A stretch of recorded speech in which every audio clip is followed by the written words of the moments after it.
자, 여러분들과 함께 마태복음 9장 1절부터 17절까지의 말씀을 살펴보겠습니다. 세 가지 에피소드가 등장하고 있는데 이 에피소드들마다 예수님에 대해서 잘못 반응하는 부류의 사람들이 등장합니다. 첫 번째가 서기관들이고, 두 번째가 바리새인들이고, 세 번째가 세례 요한의 제자들입니다. 이들이 예수님에 대한 잘못된 인식으로 인해서 잘못된 반응을 일으키는데, 그런 반응을 통해서 오히려 예수님의 하나님 되심, 예수님의 주되심이 분명하게 드러나는 사건이 이 세 가지 에피소드 안에 있다고 말할 수 있겠습니다. 첫 번째가 9장 1절부터 8절까지 중풍병자를 고치시는 사건이 나옵니다. 중풍병자 친구들이 침상에 누워있는 중풍병자를 데리고 예수님께 오는데, 예수님께서 그들의 믿음을 보시고 중풍병자를 고치십니다. 질병을 치료하는 데 있어서 우리가 생각하고 있는 것은, 우리가 잘못 좀 생각하는 것이 예수님이 능력자니까 무조건 고치시고 무조건 치료하실 것 같지만, 이 복음서를 자세히 보시면 예수님은 믿음을 보시고 질병을 치료하셨습니다. 그 사람이 믿음이 있을 때 치료하신 것이지, 예수님의 능력을 그냥 아무 때나 쓰신 것이 아니라는 것입니다. 오늘날도 마찬가지죠. 병 고치는 은사를 가지고 있는 어떤 목사님이 있다, 어떤 신령한 분이 있다 했을 때 그분한테 가서 기도를 받음으로써 질병이 치료되는 것이 아니라, 중요한 것은 믿음이 있느냐 없느냐, 본인에게 믿음이 있느냐 없느냐가 예수님에게는 더 중요한 것입니다. 어쨌든 예수님께서는 그들의 믿음을 보시고 중풍병자를 치료하시려고 했는데, 치료하시기 전에 먼저 죄사함을 받았다라는 선언을 하셨습니다. 그 당시에 질병은 죄로부터 온다고 생각했습니다. 예수님께서는 질병을 치료하시기 전에 먼저 죄사함을 받았다라는 선언을 하심으로써 사람들을 깜짝 놀라게 하신 것입니다. 서기관이 이 말을 듣고 속으로 어떤 생각을 했냐면, 이거 신성모독이다. 죄사하는 권세는 하나님께만 있는 것인데, 사람인 예수라는 존재가 어떻게 죄사함을 받았다라고 선언할 수 있느냐, 이거 신성모독이다 라고 속으로 생각한 것입니다. 그때 예수님께서 그 생각을 아시고 이르시되, 어찌하여 마음에 악한 생각을 하느냐. 예수님이 이거 악이다 라고 말한 것입니다. 우리가 이 말씀, 이 에피소드를 잘 생각해 봐야 됩니다. 서기관은 이 신성모독에 대해서 굉장히 민감해하고 있습니다. 죄사함을 선포하는 예수님의 이 말씀에 굉장히 민감해하고 있어요. 그 이유는 하나님만이 하실 수 있는 이 죄사함의 선언을 인간인 예수가 하고 있기 때문에 굉장히 불쾌감을 가지고 지금 마음속에 분이 일어나고 있는 상황이죠. 어떤 측면에서 이런 서기관의 태도는 하나님에 대한 열정, 하나님에 대한 어떤 사모함, 이런 것들이 포함되어 있다라고 말할 수도 있습니다.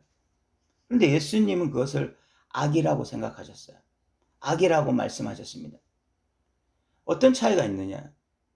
이 서기관은 지금 하나님에 대한 열정이 있는 것 같은데, 예수님은 그것을 악이라고 말씀하시니까 분명히 여기에는 어떤 이 서기관이 잘못 생각하고 있는 부분이 있는 거거든요. 그것이 무엇일까를 우리는 생각해 봐야 되는 것입니다. 이 마태복음 2장에서 이 동방박사들이 헤롯 대왕에게 와서 유대인의 왕으로 나신 이가 어디 있느냐라고 물었을 때, 헤롯 대왕이 서기관들을 불러서 어디서 이 메시아가 나겠느냐, 유대인의 왕으로 나신 이가 나겠느냐 이렇게 물어봅니다. 서기관들은 굉장히 성경에 능통한 자였다라는 것을 우리가 그 마태복음 2장을 통해서 확인할 수 있는 거죠. 그리고 실질적으로 서기관들이 바로 대답하기를 미가서 5장 2절을 인용하면서 베들레헴이다 라고 대답하는 걸 봐서는 서기관들은 분명히 성경에 능통한 자였습니다. 성경에 능통하고 종교적 열심을 가지고 있던 자였습니다. 그런 자들임에도 불구하고 정작 하나님의 아들이 오셨을 때, 하나님의 뜻으로 하나님의 아들이 이 땅에 육신을 입고 오셨을 때에 서기관들은 제대로 반응하지 못합니다. 이 말이 무엇을 의미하는가 하면 서기관들은 이미 신앙인들이 아니라 종교인들이 되었다는 것입니다. 성경 지식에 능통할지 몰라도 하나님의 뜻에는 전혀 바르지 못한, 하나님의 뜻을 분별하는 데 있어서는 전혀 인식이 부족한 신앙인이 아니라 종교인이 되었다는 것을 의미하는 것입니다. 열정도 있고 성경 지식도 있습니다. 근데 중요한 것은 하나님을 모르고 하나님의 뜻을 모릅니다. 그러니까 하나님의 아들로 오신 그 예수 그리스도를 보지를 못하는 거야. 하나님의 아들이다 라는 것을 인식하지 못하는 거야. 이미 신앙인이 아니라 영적으로 완전히 죽은 종교인이 되었기 때문에 분별을 내지 못하는 것입니다. 그래서 예수님이 죄사함을 받았다라고 선언하실 때 신성모독이다, 어떻게 이렇게 하나님만이 하실 수 있는 이 일을 인간 예수가 할 수 있느냐라고 마음에 분은 낼 수 있지만, 종교인으로서 분은 낼 수 있지만, 과연 지금 이 말이 누구로부터 온 것이고 이 말을 하는 분이 누구인지는 분별해내지 못하는 영적 뇌사 상태에 빠져있는 종교인들이었다는 것입니다. 마음에 악한 것이 가득한 거죠. 하나님의 뜻은 분별하지 못하면서 하나님께 열심을 내는 종교인들이었기 때문에 마음에 악이 가득했던 것입니다. 예수님은 마태복음 7장에서 나더러 주여 주여 하는 자들이 천국에 들어갈 것이 아니라 다만 내 아버지의 뜻대로 행하는 자가 들어가리라 말씀하셨습니다. 주님의 이름으로 선지자 노릇하고 권능을 행하고 귀신을 쫓아내도 하나님의 뜻대로 행하지 않으면 불법을 행하는 자라고 했습니다. 지금 서기관이 바로 그런 모습인 것입니다. 하나님의 아들이 왔는데, 그래서 죄사함을 선포하고 있는데도 그것을 분별할 수 없는 종교인들이었기 때문에 결국은 예수님은 악하다라고 말씀하신 것입니다. 그러면서 예수님은 죄사함을 받았느니라 하는 말과 일어나 걸어가라는 말 중에 어느 것이 쉽겠느냐? 말로는 죄사함을 받았다라는 것이 쉽습니다. 실질적으로 지금 일어나 걷게 하는 것이 더 어려워 보이죠. 그러나 예수님께서 이 죄사함을 받는 권능이 있는 줄로 알게 하기 위해서 이 말씀을 미리 선포했다. 그리고 죄를 사하고 나시니까 실질적으로 그 당시에 질병은 죄로 인해서 온 것이라고 인식했기 때문에 이 중풍병이가 고침을 받은 것은 그 죄사함을 받았다라는 것을 입증하는 하나의 현상이 된 것입니다. 이것을 통해서 예수님이 진짜 죄를 사하시는 분이다 라는 것을 온전히 드러내신 것이죠.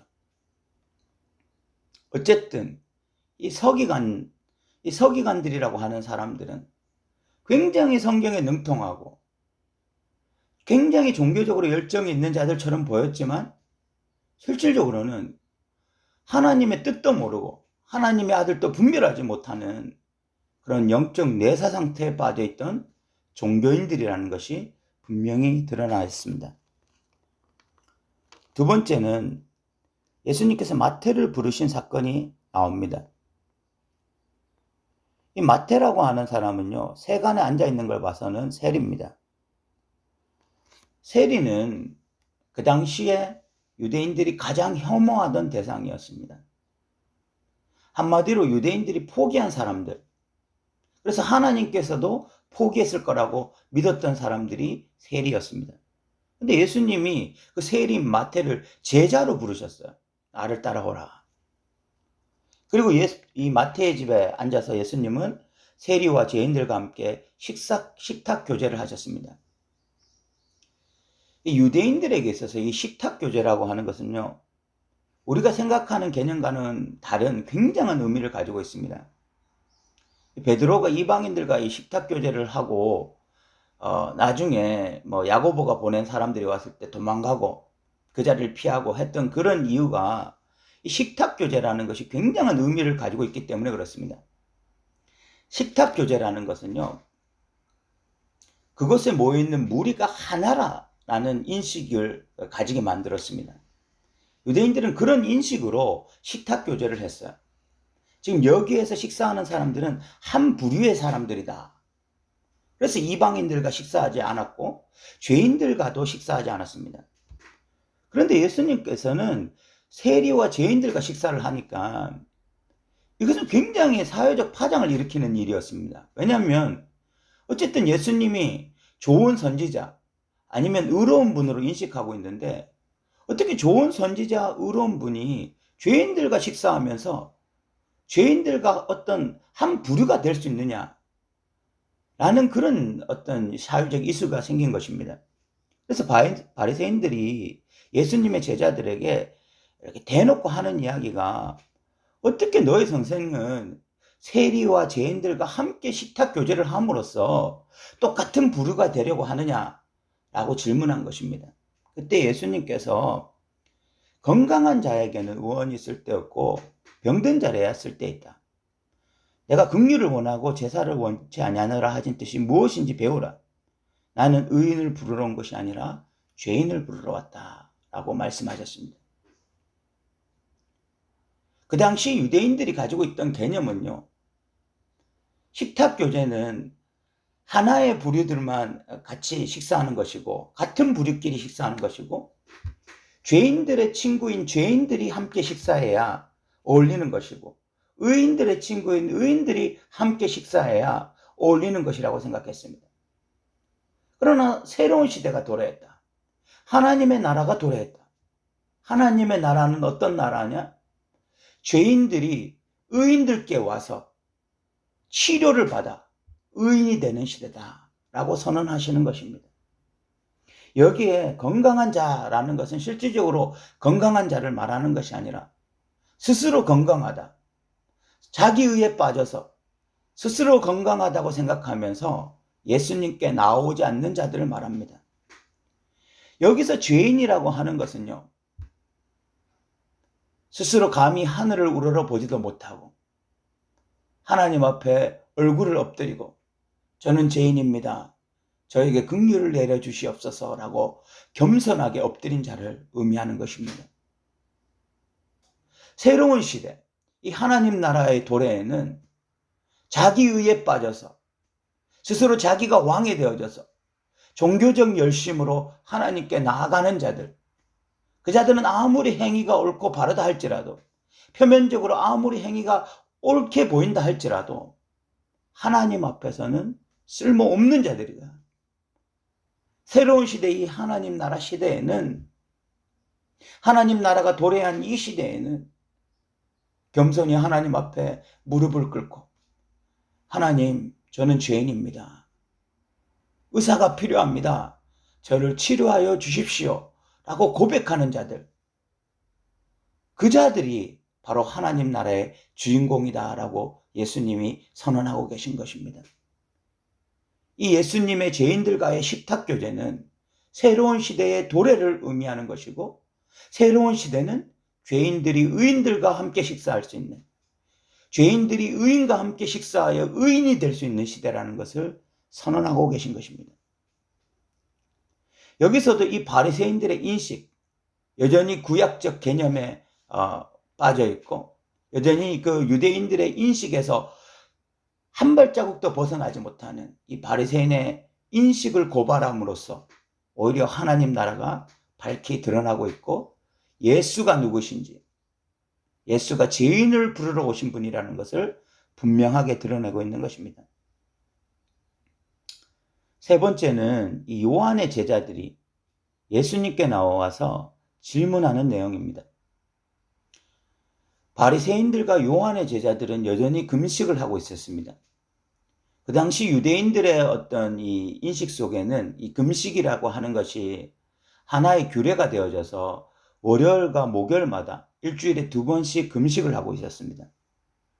그런데 예수님의 제자들은 금식하지 않고 늘 먹고 마시고 이런 생활을 하고 있거든요. 세례 요한의 제자들 역시 여전히 예수님에 대한 인식이 완전히 열려지지 않아서 이 부분에 혼돈이 생긴 것입니다. 바리새인이나 또는 서기관처럼 적극적으로 예수님을 거부하는 상태는 아니었지만 이 세례 요한의 제자들 역시 예수님에 대한 인식이 분명하지 않아서 혼돈이 생기니까 예수님, 왜 예수님의 제자들과 예수님은 금식하지 않습니까? 라고 질문을 하게 된 거죠.